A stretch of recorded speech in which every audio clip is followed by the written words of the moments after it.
Hey everybody, welcome back to the John and Jonathan Sell NYC podcast. Another Friday. How are you, bud? How you I doing? am doing great. We call this Fantastic Friday, and you Do know we? When why? did that happen? Did we just start You that? know what? I'm just spontaneous. You know why? Because I'm excited about this podcast today. So yes, I'm equally excited to talk to the newest member of our team, Fabio Petrolino, who joined us only about 6 months ago, but seems like he's been a member of the family for much longer, and he's picked up the reins well in terms of being a huge help to us, and he has an interesting past, and so we wanted to talk to you today, Fabio, to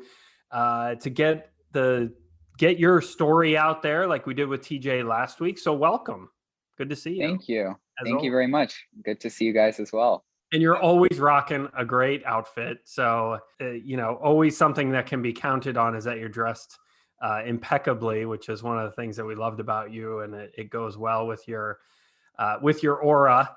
Tell us a little bit about yourself. But the question that I have for you first would be, what and who inspired you to enter the field of residential real estate in New York City? So I was born and raised in California. I lived in Australia for a year when I was 19, when I switched my major in college.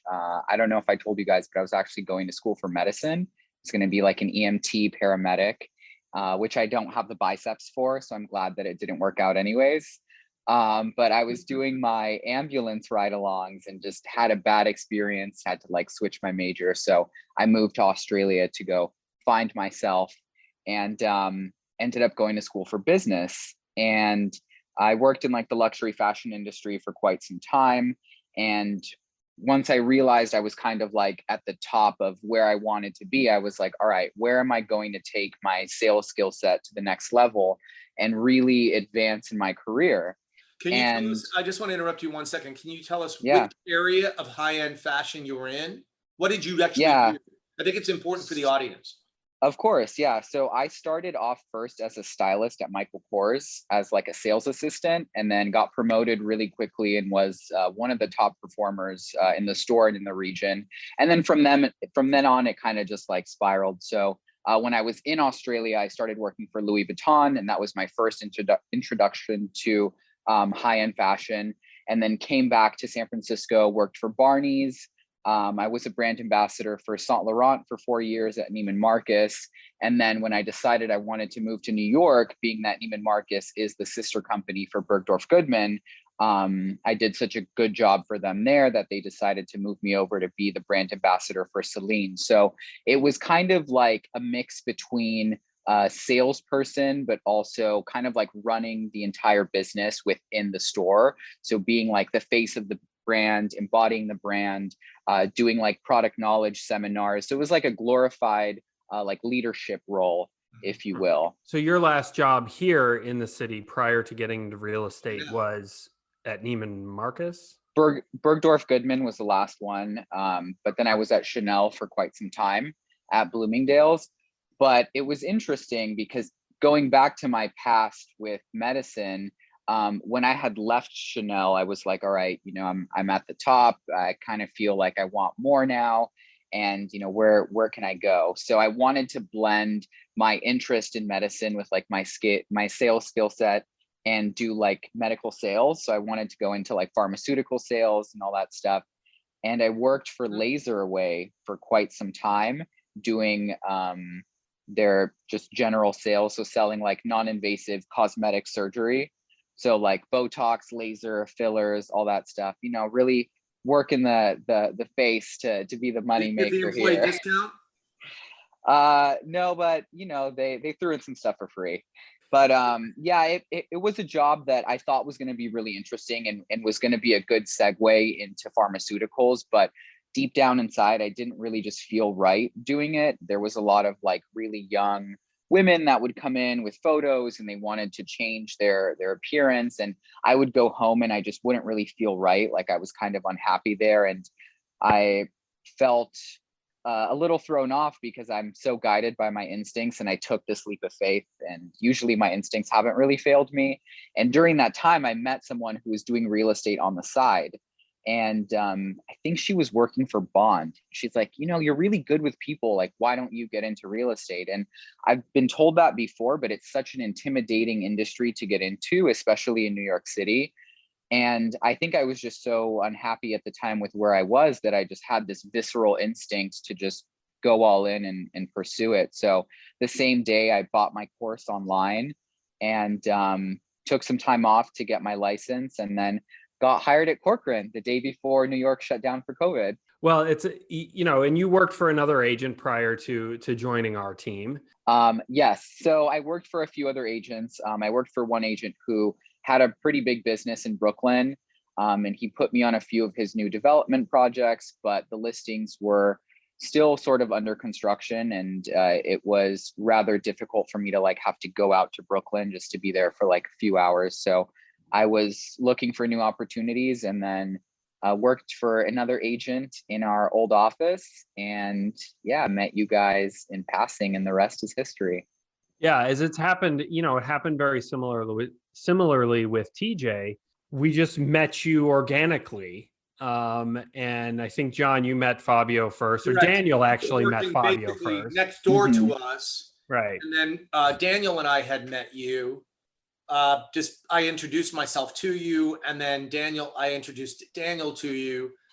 So we knew you very peripherally, just very briefly. And then the next thing you know is COVID hit, and then we were all locked down. So I only met you one time. And then we were informed that you were looking to make a move, and would we interview you for a position? And I really didn't have any point of reference with you, nor did Jonathan. And then we interviewed you by Zoom, right? Mm-hmm.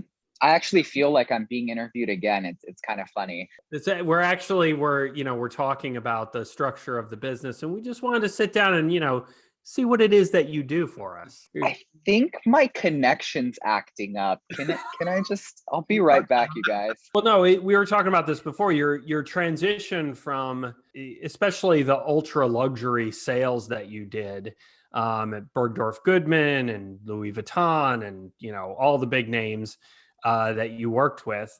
It's an interesting transition. I've actually heard other brokers, other agents that have actually recruited people from that world and pulled them into real estate, because there is a natural, it's a similar world where people buying a $5,000 purse are probably also in the category of somebody that would buy an apartment in New York City. So you're dealing with a similar clientele. That's one parallel I see between your old life, let's say your old job, versus what you're at now. But any other parallels that you draw between the two worlds, having lived in both in a significant amount of time in the ultra high-end sales of clothing and purses and these sorts of things? And I'm just interested to hear more about that, because we haven't really talked about that. So I think the biggest thing is it's relationship based. And that's the main thing about real estate, is a lot of people work with you because they trust you and because they like you. And I think it's really about learning how to connect with people and finding common ground in like a natural and organic way that resonates them. And I feel like that's what's gotten me so far in luxury sales, is because a lot of the times people would come in and I would just connect with them and get to know them and try to find out as much as I could about them and hold on to it. And a lot of the times I realized that, it's less about the product and more about how you make the person feel when they come in. When someone's coming in to buy a $5,000 bag or, an extremely expensive garment, it's a really emotional purchase. And I think that that's to do with real estate as well. I mean, give or take a few variables there, but for the most part, it's really just about knowing how to work with people and knowing how to be a chameleon, of course, organically. Of course, the starting point in Manhattan being, let's call it to $250,000 to buy the smallest studio in Tudor City or off the beaten path. That's somebody that has money. That's somebody that is used to running in the similar world. One question for you: did you have, when you were at Louis Vuitton or in one of these sales positions that you were in for an extended period of time, or a year or a couple of years or whatever, did you have like repeat customers that would come back and seek you out as somebody to help them with another purchase?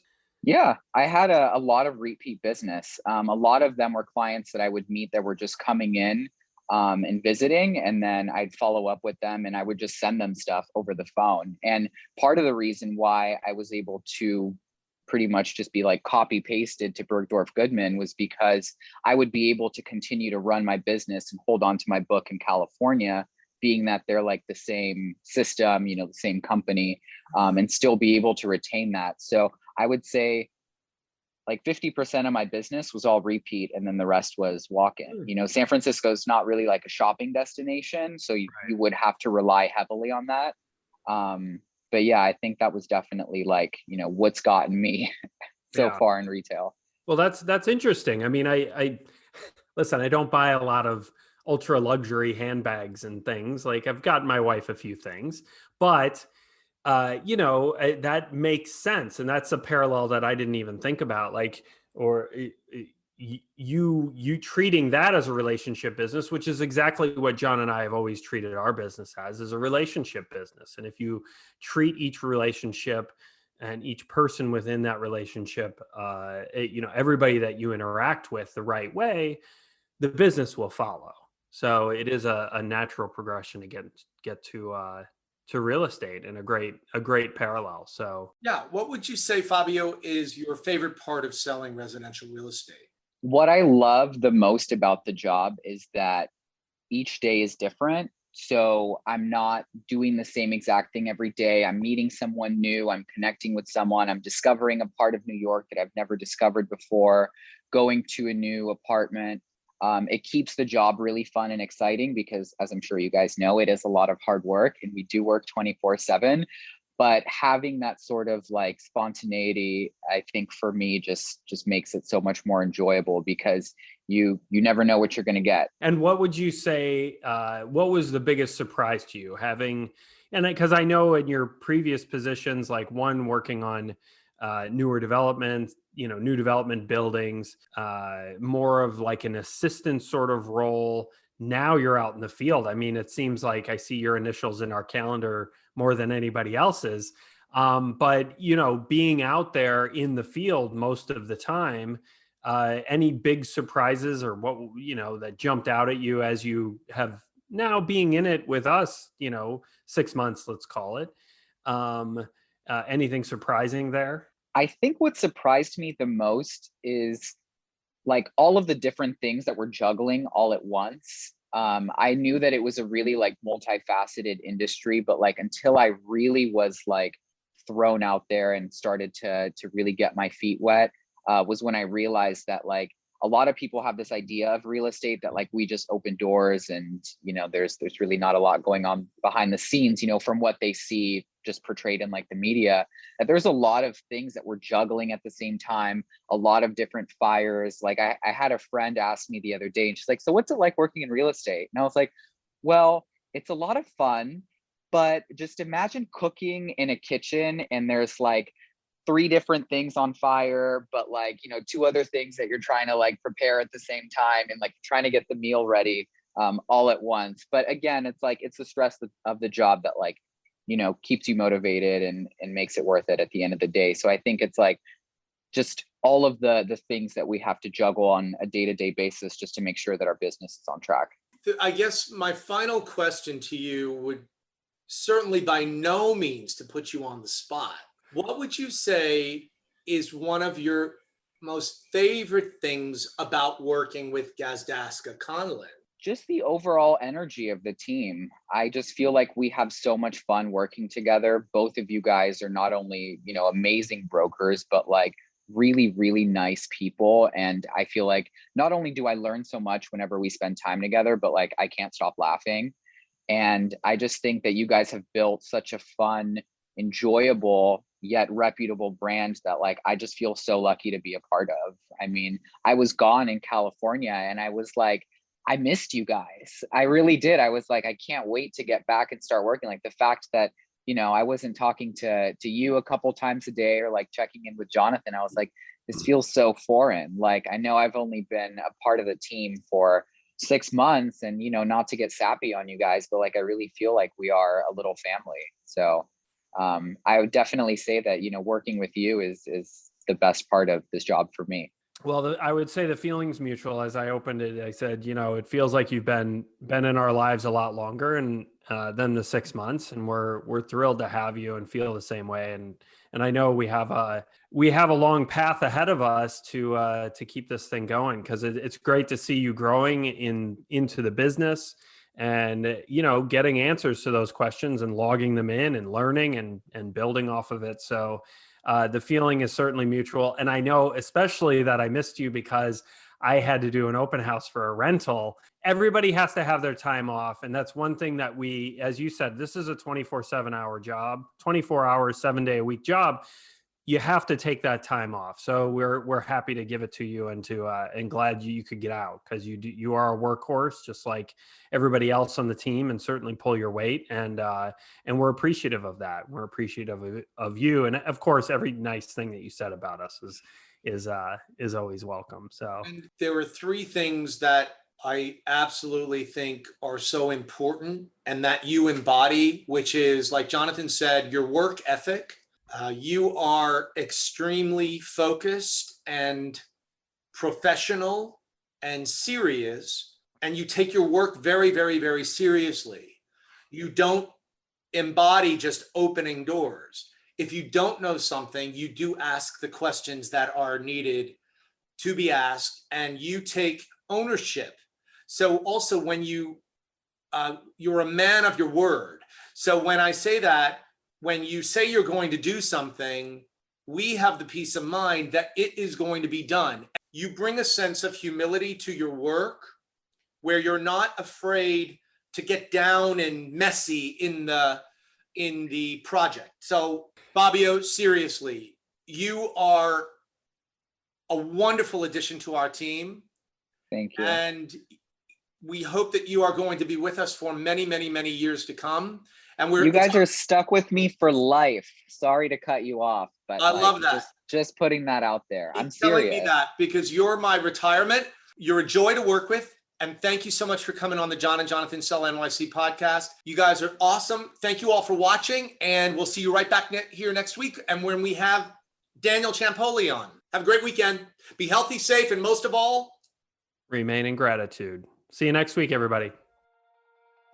Thanks for watching or listening to the John and Jonathan Sell NYC podcast. If you want to find us online or sign up to get our monthly and quarterly market stats, come on over to our website, johnandjonathansellnyc.com, or you can find us on Instagram, Facebook, YouTube, and everywhere else with the handle @JohnandJonathanSellNYC.